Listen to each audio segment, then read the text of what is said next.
Live,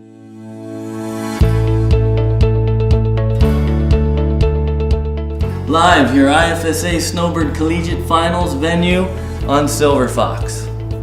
So, basic explanation of the IFSA scoring criteria. 5 categories, each are out of 10. Line, control, technique, fluidity, style, and energy. So the most crucial category here we're going to just talk about briefly is line score. Now whatever you score on your line, you cannot score more than 3 points higher than the line in any of the other categories. As an example, if the line the athlete rides is deemed, let's say, a 5 by the judges, that 5 is the baseline. All of the other categories will be judged off of the 5. So one of the first things we do as judges is we sit below the venue here.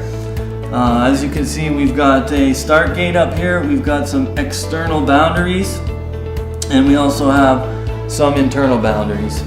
Those boundaries mean that basically an athlete cannot ski within those areas, or outside the externals or inside the internals. If they do, they will be disqualified. So basically, as judges, we look up at the venue here, and what we do first is determine the easiest line down the mountain. What is the easiest way to find your way to ride down this mountain within the boundaries? We put a number on it, and then we determine what is the most difficult, challenging way to make your way and ride down this mountain.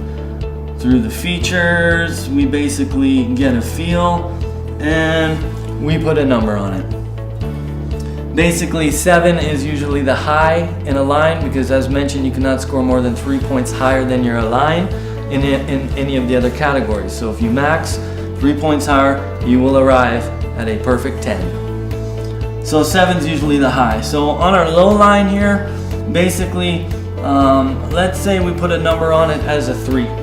We don't usually want to drop much lower than a 3 on a baseline, low line, so we can save room to mark falls and work with control issues on the lower end of the scale. 7's high, we leave some room for the 3 ups. 3 on the low, we leave some room on the lower end of the scale. So basically, we got athletes, we've got our baseline set, let's say it's a 3. And what that leaves us then is roughly 4 points of differentiation between the low 3 and the high 7. So athletes finding their way through these cruxes and terrain features, we are adding points each time they move through a more challenging area and the line builds.